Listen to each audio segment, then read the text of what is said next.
Hi and welcome to this video on the interaction of hormones in human reproduction.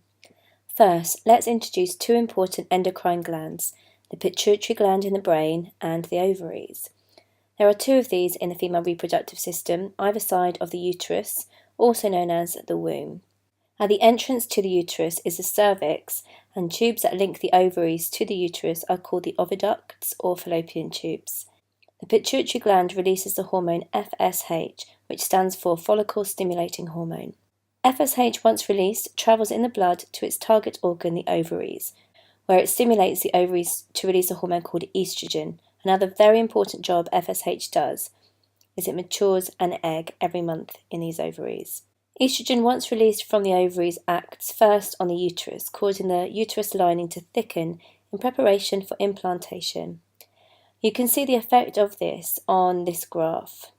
Day 1 to 5, the lining of the womb or the uterus is lost and a female has her period, as she is said to be menstruating. With the gradual rise in estrogen that follows, the lining of the uterus will build up again. By day 14, the lining has been restored. This ties in with the fact that by this point, estrogen has risen to a level sufficiently high enough to inhibit the pituitary gland production of FSH and instead stimulate the pituitary gland to release another hormone called luteinizing hormone, or LH. In this graph you can see with top estrogen levels, FSH levels drop due to its inhibition and LH levels peak. At this point, LH from the pituitary gland causes or stimulates ovulation, the monthly release of an egg. As ovulation is timed at day 14 in the cycle, the egg has had time to mature thanks to FSH, and the lining is suitably thickened thanks to estrogen. So this is when a female is most fertile and is the optimum time to get pregnant. The released egg travels in the oviduct where it may meet a sperm and be fertilized. The follicle the egg is released from then releases a hormone called progesterone. If fertilization occurs, progesterone levels will remain high throughout pregnancy. Progesterone stops the cycle completely by inhibiting LH and FSH release from the pituitary gland. This stops eggs from maturing or being released. It also maintains the lining of the uterus so that the embryo can develop, and it allows mucus to thicken in the cervix to prevent infection occurring and sperm gaining further entry. If there is no fertilization event by day 28, the unfertilized egg will pass out of the uterus and the vagina, along with the uterus lining, which starts to break down as progesterone will cease to be released. Here the female will start her period again and the cycle will repeat.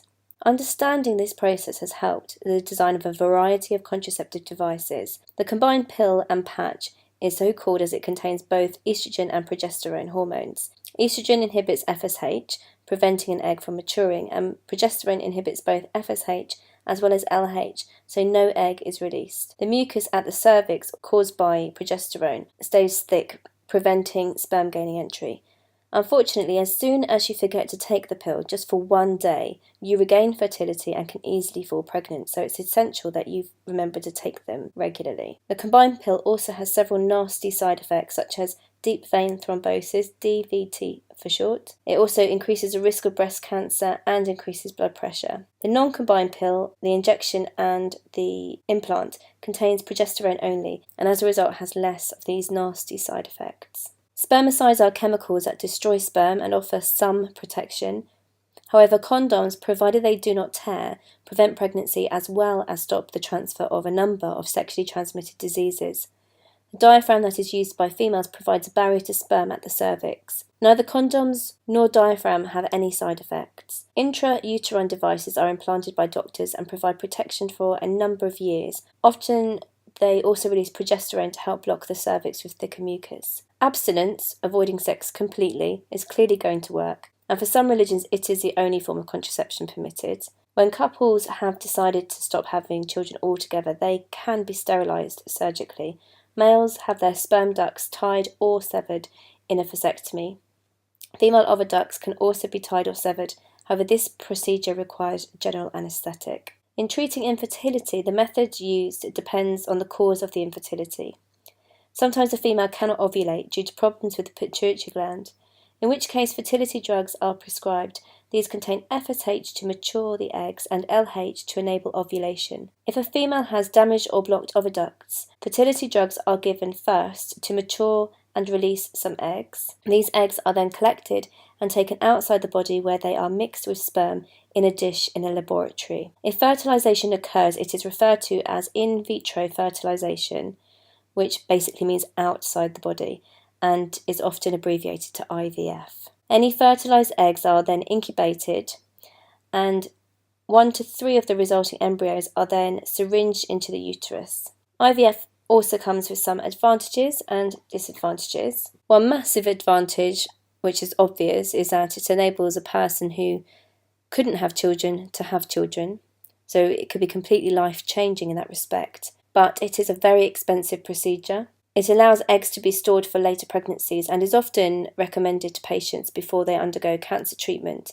to enable them to be able to have children after the cancer is cured. IVF doesn't always work. It has a limited success rate, which can diminish with age. Spare unused embryos can be donated to medical research, so that is seen by some as an advantage. But for the person receiving IVF treatment, it is very, very mentally and physically draining. The other issue not noted here is that IVF often leads to multiple births, and multiple births put significant strain on the babies themselves as well as the mother, and increases the risk of stillbirths and premature births. So that covers a lot of ground. Please pause, rewind, replay as necessary to make sure you don't miss anything important, and do check in again soon.